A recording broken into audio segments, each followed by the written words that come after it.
جی یہ جو سب سے پہلا حوالہ میں آپ کے سامنے رکھ رہا ہوں. میرے پاس 3 سنی جو بڑے بڑے فرقے ہیں، یعنی کہ حنفی دیوبندی، حنفی بریلوی اور اہل حدیث. اہل حدیث میں وہ غیر مقلد ہیں، کسی فقہ کے امام کو نہیں مانتے.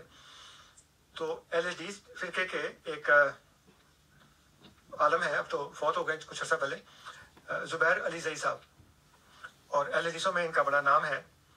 انہوں نے ایک کتاب لکھی ہے، اس کتاب کا نام ہے بدعتی کے پیچھے نماز کا حکم. ٹھیک ہے. تو اب سب سے پہلے پتہ لگ گیا کہ یہ دیوبندیوں کو بدعتی کہتے ہیں، یہ دیوبندیوں کے خلاف ہے یہ کتاب. اور اس میں انہوں نے کہا کہ دیوبندی جو ہے وہ بدعتی ہیں. تو اس میں لمبی چوڑی باتیں ہیں. ایک جو فہرست ہے مضامین کی، اس میں ہے دیوبندیوں کے چند خطرناک عقائد، وحدت الوجود، شرکی عقائد، اکابر پرستی اور غول، گستاخیاں، اندھی تقلید، اہل الحدیث سے بغض، ختم نبوت پہ ڈاکہ، گمراہی کی طرف اعلانیہ دعوت، انکار حدیث، نماز کے خلاف سنت، نماز کی خلاف سنت، قرآن و حدیث کی غلط تعبیریں اور تحریفات. یعنی یہ جو تینوں ہے نا، سنی دیوبندی، سنی بریلوی اور اہل حدیث، ٹھیک ہے، یہ تینوں ایک دوسرے پہ تحریف قرآن اور تحریف حدیث کا الزام لگاتے ہیں. ٹھیک ہے. اور پھر جب کتاب لکھتے ہیں تو اوپر پھر وہ جو اللہ تعالیٰ نے یہود کے بارے میں آیت نازل کی ہے اس کو اس کے سرورق کے اوپر لکھتے ہیں اور اس کو بتاتے ہیں کہ جی آپ بالکل یہودیوں کی طرح ہیں. اور پھر جب ہم کو بات کرتے ہیں تو امین صاحب یا کوئی دوسرے آ جاتے ہیں اور وہ یہ کہتے ہیں کہ دیکھیں جی یہ آیت تو اللہ تعالیٰ نے یہود و نصارہ کے متعلق نازل کی تھی، تم اس کو مسلمانوں پہ لگا رہے ہو. ٹھیک ہے. تو ہم تو لگا ہی رہے ہیں اس لیے کہ آپ کے کام وہی ہیں، لیکن خود آپ کے لوگ یہود و نصارہ کے متعلق جو آیات ہیں وہ آپ کے اوپر لگا رہے ہیں. ٹھیک ہے. تو اس میں ہمیں آپ الزام اس لیے دیتے ہیں کہ آپ نے وہ پڑھا نہیں ہے. تو اس میں جو مقدمہ ہے یعنی پیش لفظ ہے، اس میں جن صاحب نے یہ لکھا ہے وہ یہ کہتے ہیں کہ استاد محترم جناب حافظ ابو طاہر زبیر علی زئی حفظہ اللہ تعالیٰ نے کافی محنت اور عرق ریزی سے ایسے حوالہ جات اکٹھے کیے جن سے انہوں نے ثابت کیا کہ اہل البدعت کی ابتداء میں نماز نہیں ہوتی. ٹھیک ہے. اسی طرح انہوں نے موجودہ دور کے مقلد فرقہ دیوبندیہ کے باطل عقائد و نظریات کو بھی دلائل کے ساتھ واضح کیا ہے اور ثابت کیا ہے کہ ان حضرات کے عقائد اور نظریات بھی ان باطل فرقوں کی طرح ہیں، بلکہ انہوں نے مختلف باطل فرقوں کے عقائد و نظریات کو اپنا کر چوچو کا مربع بنا رکھا ہے، جس کی وجہ سے تمام باطل فرقوں کے عقائد اس فرقہ میں کے نظریات میں شامل ہو گئے. تو اب وہ دیکھیں، وہ یہ کہہ رہے ہیں نماز ہی نہیں ہوتی ان کے پیچھے، اور ان کے جو عقائد ہیں وہ چوچو کا مربع ہے اور وہ یہ ہے اور وہ ہے. تو اب وہ کہہ رہے ہیں نہیں جی وہ تو ہمارے فروغ اختلافات ہیں. تو فروغ اختلافات ہوں تو آپ تو کہتے ہیں نماز ہی نہیں ہوتی ان کے پیچھے. تو فروغ اختلافات والے کے پیچھے فروغ تو یہ ہے نا کہ جی آپ آمین کہتے ہیں میں نہیں کہتا، آپ رفع دین کرتے ہیں میں نہیں کرتا، آپ امام کے پیچھے سورہ فاتحہ پڑھتے ہیں میں نہیں پڑھتا. یہ فروغی باتیں ہیں. ٹھیک ہے. لیکن یہ کہنا کہ آپ کے پیچھے نماز ہی نہیں ہوتی، اس کا مطلب یہ ہے کہ پھر آپ مسلمان نہیں ہیں. مومن ہونا تو دور کی بات ہے، آپ مسلمان ہی نہیں ہیں اس لیے کہ آپ کے پیچھے میری نماز نہیں ہوتی. اور امین صاحب کیا کہتے ہیں؟ کہتے ہیں جی وہ تو ہماری فروغ اختلافات ہیں بس. اس کے علاوہ انہوں نے ان کے ایک بڑے مشہور عالم دین تھے احسان اللہ ظہیر صاحب. جی. احسان اللہ ظہیر صاحب نے ایک کتاب لکھی الدیوبندیہ. ٹھیک ہے. اور یہ تقریباً 236 صفحے کی کتاب ہے، اور اس میں سبب تالیف کیا لکھتے ہیں وہ ذرا یہ دیکھیں. جی. وہ کہتے ہیں کہ دیوبندی حضرات کے بارے میں عام اہل حدیث اور اکثر علماء کا بھی یہ نظریہ ہے کہ یہ لوگ موحد ہیں، جیسا کہ حکیم محمود صاحب، یہ بھی اہل حدیث عالم ہے، دیوبندیوں کے خلاف علماء دیوبند کا ماضی تاریخ کے آئینے میں نامی کتاب لکھتے ہوئے وہ اپنا اور دیوبندیوں کا ناطہ ان الفاظ میں جوڑتے ہیں کہ آج ہم اور دیوبندی ایک دوسرے کے بہت قریب ہیں اور الحمدللہ عقائد میں بھی کوئی ایسا بودھ نہیں رہا، بلکہ ہمارا اور اس مسئلہ کا مستقبل بھی دونوں کے اتحاد پر موقوف ہے. اور ایک جگہ لکھتے ہیں اہل توحید کے ناطے سے ایک تعلق موجود ہے اور اختلاف کے باوجود وہ باقی ہے اور رہے گا، اور یہی دکھ کی بات ہے. احسان اللہ ظہیر صاحب آگے لکھتے ہیں حکیم صاحب کا یہ معذرت خواہانہ رویہ شاید مصلحانہ ہو، ورنہ دیوبندیوں کے بارے میں عام اہل حدیثوں کا نظریہ ان کے عقائد سے ناواقفی کی وجہ سے ہے، اس لیے یہ ان سے رشتہ ناطہ کرنے اور ان کے پیچھے نماز پڑھنے میں کوئی حرج محسوس نہیں کرتے، حتیٰ کہ باہمی اختلاف کو فروعی اختلاف گردانتے ہیں. لیکن بریلویوں سے رشتہ نہ کرنے یا ان کے پیچھے نمازیں ادا نہ کرنے کی وجہ شرک بتلاتے ہیں. یہ تو پتہ لگ گیا کہ بریلویوں کے پیچھے اس لیے نہیں پڑھتے کہ ان کو کیا کہتے ہیں؟ وہ کہتے ہیں وہ شرک کرتے ہیں. کہتے ہیں اس کتاب کے لکھنے کی وجہ یہ ہے کہ اہل حدیث حضرات کو یہ بتلانا مقصود ہے کہ جس وجہ سے تم بریلویوں سے نفرت کرتے ہو وہی وجہ دیوبندیوں میں بدرجہ اتم موجود ہے. ٹھیک ہے. ہر چمکتی چیز کو سونا سمجھنا عقل مندی نہیں، لہٰذا دیوبندیوں کے دعووں اور تقریروں سے دھوکہ کھا کر ان کو موحد شمار کرنا بے عقلی ہے. اس کتاب کی تصنیف کا مقصد دیوبندیوں کے اصلی چہرے کو بے نقاب کرنا ہے. اب جو موحد نہیں ہوتا وہ کیا ہوتا ہے؟ مشرک. مشرک تو کافر ہوتا ہے نا. یہ تو نہیں ہو سکتا کہ مشرک بھی ہو اور مسلمان بھی ہو. تو علامہ احسان اللہ زیر صاحب یہ کہہ رہے ہیں کہ بھائی جان آپ کو غلط فہمی ہوئی ہے، یہ بندے جو ہیں یہ مسلمان نہیں ہیں، ان کے پیچھے ہم نمازیں نہیں پڑھتے اس لیے کہ یہ تو مسلمان ہی نہیں ہیں، یہ ان کا حال ہے. تو یہ تفصیل میں جیسا کہ ظاہر ہے کہ ہمارے پاس وہ ٹائم نہیں ہے اتنا کہ ہم ہر کتاب کی ایک ایک تفصیل ان کو بیان کریں. یہ میں نے ایک بتایا. تیسری جو اہل حدیثوں کی کتاب ہے میرے پاس وہ ہے انہی صاحب کی، احسان اللہ زید صاحب کی. ٹھیک ہے. وہ ہے البریلویہ. ٹھیک ہے. اور سبھی صاحب ان لوگوں نے عربی میں کتاب لکھی ہے، البریلویہ بھی اور دیوبندیہ بھی، احسان اللہ زید صاحب نے. اور پھر اس کا ترجمہ کیا گیا اردو میں. یعنی اصل مقصد ان کا اپنے ان آقاؤں کو خوش کرنا ہی، ان کو بتانا تھا کہ یہ وہ لوگ ہیں جو اسلام پر نہیں ہے، یہ مشرک لوگ ہیں. اور پھر اس کے بعد اس کا ترجمہ کر کے اس کو اردو میں شائع کیا گیا یہاں کے عوام کے لیے.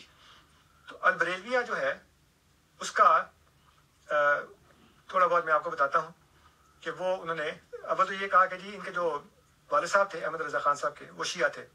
ٹھیک ہے. حالانکہ وہ تھے نہیں، لیکن بہرحال انہوں نے ان کو شیعہ بنا دیا. اور اس میں وہ کہتے ہیں کہ جو بریلوی ہیں دیوبندی ہندوؤں اور یہودیوں سے بھی بدتر کافر ہیں. یعنی وہ ہمیشہ کہتے کہ جی ہم تو سارے مسلمان ہیں، ہمارا فروغ اختلاف. وہ کہتے نہیں، دیوبندی جو ہیں وہ ہندوؤں اور یہودیوں سے بھی بدتر کافر ہیں، یہ بریلویوں کا کہنا ہے. ٹھیک ہے. اور انہوں نے اس میں لکھا ہوا ہے. پھر آگے لکھا ہے کہ ان کی کتابوں پر پیشاب کیا جائے. وہابی ابلیس سے بھی زیادہ ذلیل ہیں. ان کی مسجدوں کا حکم، انہیں مساجد میں داخل نہ ہونے دیا جائے. ان کی نماز جنازہ ادا کرنا کفر ہے. وہابیوں سے میل جول حرام ہے. وہابی کا پڑھایا ہوا نکاح باطل ہے. وہابی کا نکاح نہیں ہوتا بلکہ زنا ہوتا ہے. وہابیہ کو زکوٰۃ نہ دی جائے. یہود و نصارہ کا ذبیحہ حلال ہے. وہابی کتے سے بھی بدتر ہیں. وہابیوں کی کتابیں دیکھنا حرام ہے. اس کے بعد مختلف لوگوں کا انہوں نے لکھا ہے فتوے والا کہ کن کن لوگوں کے خلاف انہوں نے فتویٰ دیا. پھر کہا کہ امام ابو حنیفہ کی مخالفت کفر ہے. غیر اللہ کو سجدہ کرنا کفر نہیں. رسول اللہ صلی اللہ علیہ وسلم کو معبود قرار دینا کفر نہیں. کفر نہیں ہے. ہاں، نبی کریم صلی اللہ علیہ وسلم کو کہتے ہیں کہ وہ ان کو معبود کہنا وہ کفر نہیں ہے. اور پھر بہت سی باتیں انہوں نے لکھی ہیں اس میں جو فہرست ہے موضوعات کی. لیکن جو انہوں نے آگے مقدمے میں جو بات لکھی ہے، جو پیش لفظ میں، اس کا میں آپ کے سامنے تھوڑا سا پڑھتا ہوں. وہ کہتے ہیں کہ علامہ صاحب رحمۃ اللہ علیہ اس کتاب میں ایک ایسا باب بھی شامل کرنا چاہتے تھے جو رضا خانی فقہ کے، یعنی اندازہ لگائیں ان کے فقہ کو اسلامی فقہ بھی نہیں کہتے. اور ان کا فقہ کون سا ہے؟ حنفی. تو وہ کہتے ہیں یہ حنفی نہیں ہے، یہ رضا خانی فقہ ایک نیا فقہ جو ہے نا وہ وجود میں آیا، جو رضا خانی فقہ کے چند ایسے مسائل پر مشتمل تھا جو محض ذہنی تلذذ کے لیے فرض کیے گئے تھے، یعنی ذہنی لذت کے لیے، مگر تہذیب و شائستگی کا تقاضا تھا کہ انہیں اس کتاب کا حصہ نہ بنایا جائے. آپ فرماتے تھے کہ عربی زبان ان فحش مسائل کی متحمل نہیں ہے، اور وہ تمام حوالہ جات میرے پاس محفوظ ہیں. کہتے ہیں کہ اگر ضرورت پڑی تو اگلے ایڈیشن میں ہم ان کا بھی ذکر کر دیں گے وہ ساری جو باتیں. تو یہ ان لوگوں کا حال ہے. اور شرعی عدالت کے جج شیخ عطیہ سالم، جو شرعی عدالت مدینہ منورہ کے جج ہیں، مدرس اور خطیب ہیں مسجد نبوی شریف کے، وہ لکھتے ہیں کہ حمد و صلاۃ کے بعد مجھے فضیلت الاستاذ احسان اللہ ظہیر کی کتاب البریلویہ پڑھنے کا موقع ملا. کتاب پڑھ کر مجھے اس بات پر شدید حیرت ہوئی کہ مسلمانوں میں اس قسم کا گروہ بھی موجود ہے جو نہ صرف فروعات میں شریعت اسلامیہ اور کتاب و سنت کا مخالف ہے بلکہ اس کے بنیادی عقائد ہی اسلام سے متصادم ہے. امین صاحب کیا کہتے ہیں؟ ہمارا تو فروغ اختلاف، کفر کا فتویٰ، ایمان کفر کا فتویٰ تو ہم نے دیا ہی نہیں. تو میں بھی کہتے رہتا ہوں جی کہ کفر کا فتویٰ، کفر کا فتویٰ. وہ یہ کہہ رہے ہیں اس کتاب کے اوپر لکھتے ہوئے پیش لفظ، وہ کہتے ہیں کہ نہ صرف فروعات میں شریعت اسلامیہ اور کتاب و سنت کا مخالف ہے بلکہ اس کے بنیادی عقائد ہی اسلام سے متصادم ہے. اور کہتے ہیں کہ اگر اس کتاب کے مصنف کی علمی دیانت پوری دنیا میں مسلم نہ ہوتی تو ہمیں یقین نہ آتا کہ اس قسم کا گروہ پاکستان میں موجود ہے. اس کتاب کے جلیل القدر مصنف نے اس گروہ کے عقائد و افکار سے نقاب اٹھا کر یہ ثابت کیا ہے کہ کتاب و سنت کے ساتھ ان کا کوئی تعلق نہیں. لہٰذا اس فرقہ کو چاہیے کہ وہ انعقاد سے توبہ کریں اور توحید و رسالت کے تصور سے آشنا ہو کر اپنی عاقبت کو سنوارنے کی طرف توجہ دیں. تو سارا انہوں نے وہ جو بڑا لمبا چوڑا ہے کہ اس میں انہوں نے ان کے متعلق لکھا ہے کہ مزے کی بات آئی، یہ دیوبندیوں کے بارے میں ہے سب کچھ. بریلویوں کے بارے میں، دیوبندی کی بات پہلے کر دی آپ نے، بریلویوں کی بات ہے. وہ آگے لکھتے ہیں کہ اس کتاب کے مطالعے کے بعد چند امور کی توضیح ضروری ہے. اس فرقے کے مؤسس یعنی بانی، یعنی بریلویوں کے بانی، کہ حالات زندگی سے واضح ہوتا ہے کہ ان کی تحریک علمی ہے نہ فکری اور نہ ہی ادبی. ان کی ساری سرگرمیوں سے صرف انگریزی استعمار کو فائدہ پہنچا. اس تحریک کے علاوہ دوسری تحریک جو انگریز کے مفاد میں تھی وہ مرزا غلام احمد قادیانی کی تحریک تھی. جناب احمد رضا بریلوی کا وہابیوں کی مخالفت کرنا، ان پر کفر کا فتویٰ لگانا، جہاد کو حرام قرار دینا، تحریک خلافت اور تحریک ترک موالات کی مخالفت کرنا، انگریز کے خلاف جدوجہد میں مصروف مسلم رہنماؤں کی تکفیر کرنا اور اس قسم کی دوسری سرگرمیاں انگریزی استعمار کی خدمت اور اس کے ہاتھ مضبوط کرنے کے لیے تھی. اور پھر کہتے ہیں کہ اس ضمن میں یہ بات بھی اہم اور قابل توجہ ہے کہ جناب احمد رضا صاحب کا استاد مرزا غلام قادر بیگ مرزا غلام احمد قادیانی کا بھائی تھا. انا للہ و انا الیہ راجعون. اندازہ لگائیں کہ کہاں کی انہوں نے بات کہاں لے جاتی ہے. یعنی اگر کسی کا نام مرزا غلام قادر ہے تو لازمی طور پر مرزا غلام احمد علیہ السلام کا بھائی ہے. ٹھیک ہے. تو یہ ان لوگوں کی دیانتیں ہیں کہ اس میں کس طرح کی بات کرتے ہیں. تو میں نے بتایا سانحہ زہید نے دیوبندیاں لکھی جس میں ان کو بتایا کہ ان کے بنیادی عقائد قرآن سنت کے خلاف ہیں. زبیر علی زئی صاحب نے کہا کہ جن کے پیچھے نماز نہیں پڑھنی ہم نے، تو جس کے پیچھے نماز نہیں پڑھتے وہ مسلمان نہیں ہوتا نا پھر. ٹھیک ہے. اور پھر یہ البریلیہ سانحہ زہید کی. اب جو چوتھی کتاب ہے وہ بھی ایک اہل حدیث عالم کی ہے، ابو الحسن مبشر احمد ربانی، اور اس کتاب کا ٹائٹل ہے کلمہ گو مشرک. ٹھیک ہے. کلمہ گو مشرک. کلمہ گو مشرک. کہتے ہیں جی یہ سارے کے سارے جو ہے نا یہ کلمہ تو پڑھتے ہیں اصل میں مشرک. اور یہ 175 صفحے کی کتاب ہے اور اس میں انہوں نے سارا ان کے متعلق یہ لکھا ہے کہ یہ لوگ پکے مشرک ہیں اور جو بھی اللہ تعالیٰ نے جس شرک سے منع کیا ہے وہ سارے کا سارا شرک یہ کرتے ہیں. اور پھر مختلف جو مزارات ہیں وہاں پہ جو کچھ بھی ہو رہا ہے اس کی انہوں نے کلمی تصویر کھینچی ہے اور بتایا کہ یہ کس طرح سے لوگ جو ہیں وہ شرک کرتے ہیں. اب آ جائیں جی اگلے فرقے کی طرف. بریلوی مکتبہ فکر کے جو بانی ہیں جناب احمد رضا خان صاحب جی، انہوں نے ایک کتاب لکھی، اس کا نام ہے حسام الحرمین. اور حسام الحرمین میں انہوں نے یہ کیا کہ کچھ عبارتیں جمع کی اور ان عبارتوں کو لے کر وہ عرب پہنچ گئے جو اس وقت ابھی سعودی عرب نہیں تھا. ٹھیک ہے. اور وہاں پہ انہوں نے ان علماء سے تصدیقی مہریں لگوائیں اور ان کو بتایا کہ یہ جو فرقے کے لوگ ہیں وہ کافر اور بدعتی ہیں. اس میں سب سے پہلا ہمارا نام لیا. ٹھیک ہے. وہ جو شعر ہے نا کہ میری انتہائی نگارش یہی ہے تیرے نام سے ابتدا کر رہا ہوں. جی. تو انہوں نے ہمارے نام کی سے ابتدا کی اور یہ بتایا کہ انہوں نے اس طرح یہ دعویٰ کیا ہے. اور پھر اس کے بعد کہا کہ ایک اور فرقہ جو ہے وہ ہے قاسمیہ یعنی قاسم نانوتوی کی طرف منسوب جس کی تحذیر الناس ہے. اور اس نے اپنے اس رسالے میں کہا ہے بلکہ بالفرض آپ کے زمانے میں بھی کہیں اور کوئی نبی ہو جب بھی آپ کا خاتم ہونا بدستور باقی رہتا ہے. تو وہ ساری تفصیل جو ہے انہوں نے وہاں سے لکھی. تیسرا فرقہ وہابیہ قذابیہ رشید احمد گنگوئی، اور انہوں نے کہا کہ اس نے اپنے پیر طائفہ اسماعیل دہلوی کے اتباع سے اللہ عز و جل پر یہ افتراء باندھا کہ اس کا جھوٹا ہونا بھی ممکن ہے. یعنی وہ ان پہ یہ الزام لگا رہے ہیں کہ وہ یہ کہتے ہیں کہ اللہ تعالیٰ جھوٹ بھی بول سکتا ہے. تو اس طرح انہوں نے کافی جو اس میں ہندوستان کے اندر فرقے تھے اور ایک فرقے میں سے مختلف لوگوں کو لے کے تو نیا نیا فرقہ بنا دیا. یعنی وہ جو رشید احمد گنگوئی صاحب ہیں وہ تو قاسم نانوتوی کے شاگرد ہیں. قاسم نانوتوی کا ایک فرقہ بنا دیا، گنگوئی صاحب کا ایک اور فرقہ بنا دیا. تو اس طرح کرتے کراتے انہوں نے مختلف لوگوں کے اوپر الزام لگائے اور ان سب نے وہاں پہ یہ فتویٰ لگایا کہ جی آپ لوگ جو ہے نا سارے کافی یہ سارے لوگ کافر ہیں جن کے متعلق احمد رضا خان صاحب پوری دستاویز لے کے وہاں پہنچے ہیں. اور ان کو دکھایا عرب والوں کو، ان کو حقیقت حال پتہ نہیں تھی. اور اس وقت یہ سعودی گورنمنٹ تو تھی نہیں. جی جی. وہ جو لوگ تھے وہ سارے پیر پرست تھے جو اس وقت عرب کے لوگ تھے نا. اور وہ ترکی کے ماتحت تھے تو اس وقت خلافت عثمانیہ تھی. ٹھیک ہے. اور وہ ترکی والے لوگ جو ہے نا وہ بھی اسی میں پیر پرستی میں ابھی تک ہیں. ان کے وہاں پہ کافی اس طرح کی چیزیں. تو میں یہی سوچ رہا تھا کیونکہ وہابیوں کے بارے میں لے کے پہنچے تو اگر عرب میں میرا خیال تھا کہ اس وقت تک وہابی نہیں تھے. اس وقت نہیں تھے. اس کے بعد پھر وہ جو محمد بن عبد الوہاب کا جو مشن ہے وہ شروع ہوا اور اس کے بعد پھر انہوں نے یہ کام شروع کیا سارا قبریں گرانا، قبے گرانا اور یہ کرنا وہ کرنا سارا. اچھا جب یہ کام ہو گیا اور امین صاحب کو میں کہوں گا کہ حسام الحرمین ذرا پڑھ لیں. اچھا اس دور میں نا سفی صاحب مجھے بڑی حیرت ہوتی ہے کہ انٹرنیٹ کے حوالے سے اور سوشل میڈیا کے حوالے سے اب معلومات اتنی پھیل گئی ہیں وہ اللہ تعالیٰ نے فرمایا قرآن کریم میں کہ وَإِذَا الصُّحُفُ نُشِرَتْ، یعنی سینکڑوں نہیں, ہزاروں نہیں, لاکھوں نہیں, اربوں خربوں کتابیں اس وقت فضا میں گردش کر رہی ہیں. ٹھیک ہے. All you need to do is just to click your mouse, اور وہ ڈاؤن لوڈ ہو جاتی ہے آپ کے اس کے اوپر. اور یہی لوگ اپلوڈ کرتے ہیں اس کو, جو یہ سارے فرقے والے ہیں نا, اللہ ان کا اس لحاظ سے بھلا کرے, اس کی جزا دے کہ انہوں نے اپنی کتابیں خود ہی اپلوڈ کی ہوئی ہیں ساری. ٹھیک ہے. ہم صرف اس کو ڈاؤن لوڈ کر لیتے ہیں اور ڈاؤن لوڈ کر کے ان کے سامنے رکھتے ہیں کہ بھائی جان یہ آپ نے اپنے ہاتھ سے ہتھیار جو ہے نا وہ ہمیں دے دیا کہ مارو ہمیں. جی.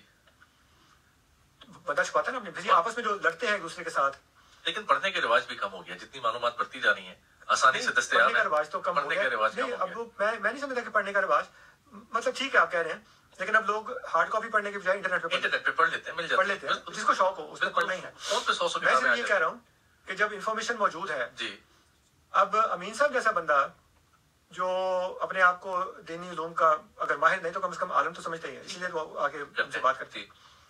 کیا ان کو حسام الحرمین کا نہیں پتا کہ بریلویوں نے لکھی ہوئی ہیں کتابیں؟ اور مجھے کہتے ہیں جی وہ تو ہمارا کفر اسلام کا جھگڑا نہیں ہے, فروغ اختلافات ہیں.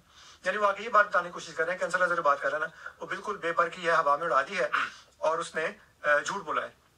تو میں نے اس لیے کہا تھا کہ مجھ سے آپ اس طرح کی بات نہ کیا کریں, ورنہ میں سارے حوالے پیش کرتا ہوں. اب وہ میں کر دی ہیں تو وہ کہتے ہیں کہ جی نہ تم صدمے ہمیں دیتے, نہ ہم فریاد یوں کرتے, نہ کھلتے راز سر بستہ, نہ یوں رسوائیاں ہوتے. تو آپ نے ہمیں ایک چوکا لگایا, آپ نے کہا نہیں جی تم جھوٹ بول رہے ہو, مان تو ہے ہی نہیں, تو پھر مجھے مجبوراً آپ کے سامنے پیش کرنی پڑی ساری باتیں. اچھا اب اس کے جواب میں اب یہ آپ نے حوالے ابھی سنائے ہیں, ابھی وہ جو فتووں کے الفاظ ہیں اگر وہ سنا دیے تو بڑے اور کام خراب ہو جاتے ہیں. میں نے وہی کہا نا کہ ہمارے پاس وقت اتنا نہیں ہے اور بہت سی باتیں کور کرنی ہیں. جی. اور کچھ تو میں نے ابھی الفاظ پڑھے بھی ہیں. جی. کہ وہ جو احسان اللہ ظہیر صاحب نے البریلویہ نامی کتاب میں, اس میں انہوں نے بریلویوں کی وہ باتیں لکھی ہیں جو انہوں نے دیوبندیوں اور اہل حدیثوں کا تعلق. وہ میں نے ابھی آپ کو بتایا ایک جھلک دی ہے بالکل کہ وہ وہابی کا نکاح ہوتا ہے نہیں, زنا ہوتا ہے, اور ان کے آپس میں یہ کرنا, وہ جنازہ نہیں پڑھنا, اس کے پیچھے نماز نہیں پڑھنی, یہ کرنا وہ کرنا, کتے سے بھی بدتر ہیں اور یہود و حنود سے بھی بدتر کافر ہیں. اچھا ابھی ہوا یہ کہ اس کے بعد پھر دیوبندیوں کو یہ ہوا کہ جی ہمارے خلاف وہاں پہ انہوں نے جا کے بات کر دی ہے. تو انہوں نے پھر ایک کتاب لکھی اور اس کتاب کا نام ہے المحند علی المفند. ٹھیک ہے. محند کا مطلب ہے ہندوستان کی تلوار. ٹھیک ہے. اور مفند کا مطلب ہے پاگل بڈھا. تو گویا انہوں نے ان کو احمد رضا خان صاحب کو پاگل بڈھا کہا اور اپنے آپ کو کہا کہ یہ ہماری تو ہندوستان کی تلوار ہے, اور اس کا ہم نے یہ اب آپ کو جواب دے رہے ہیں. تو اس میں انہوں نے کہا کہ نہیں جی وہ ساری باتیں بالکل غلط ہیں, ہم تو ایسی بات کرتے نہیں ہیں. لیکن اب اس میں دیکھیں ذرا انہوں نے اپنا ایک عقیدہ کیا بتایا, اور اللہ کرے کہ آج امین صاحب آ جائیں اور میں امین صاحب سے پوچھوں کہ امین صاحب یہ آپ کا عقیدہ ہے جو میں ابھی آپ کو بتانے لگا ہوں, یہ المحند علی المفند میں وہ کہتے ہیں جی کہ یہ ہمارا یہ عقیدہ ہے. اور عقیدہ کیا ہے؟ عقیدہ یہ ہے کہ نبی کریم صلی اللہ علیہ وسلم کی جو قبر ہے, پہلے وہ میرے سامنے آ رہے, پھر میں آپ کو اس کے الفاظ پڑھ کے سناتا ہوں کہ وہ اس کے الفاظ کیا ہیں. ہاں کہتے ہیں کہ وہ حصہ زمین جو جناب رسول اللہ صلی اللہ علیہ وسلم کے اعضائے مبارکہ کو مس کیے ہوئے ہے, جو چھو رہا ہے حضور کے جسم کو مبارک کو, علل اطلاق افضل ہے, یہاں تک کہ کعبہ اور عرش اور کرسی سے بھی افضل ہے. یعنی اللہ تعالیٰ کا عرش, خانہ کعبہ اور خدا کی کرسی, اس سے وہ جگہ افضل ہے جہاں پہ نبی کریم صلی اللہ علیہ وسلم کی قبر ہے. اور جو زمین کا حصہ حضور صلی اللہ علیہ وسلم کے جسم کو مس کر رہا ہے, حضور کے جسم کو چھو رہا ہے, وہ علل اطلاق افضل ہے, یہاں تک کہ کعبہ اور عرش اور کرسی سے بھی افضل ہے. تو امین صاحب تشریف لائیں اور آ کر بتائیں کہ کیا ان کا یہ عقیدہ ہے, اور عقیدہ نہیں ہے تو پھر ان سے برات کریں اپنی اور ان کو کافر کہیں, اس لیے کہ کعبہ جو ہے وہ دنیا بھر کی تمام عمارات سے اور وہ جگہ تمام دوسری جگہوں سے افضل ہے. یہ ہمارا اسلامی عقیدہ ہے. اور یہ کہہ رہے ہیں جی حضور صلی اللہ علیہ وسلم کی قبر کا وہ حصہ جو حضور کے جسم کو مس کر رہا ہے وہ کعبہ سے, عرش سے, کرسی سے سب سے افضل. ٹھیک ہے چلیے انصر صاحب, ٹاپک تو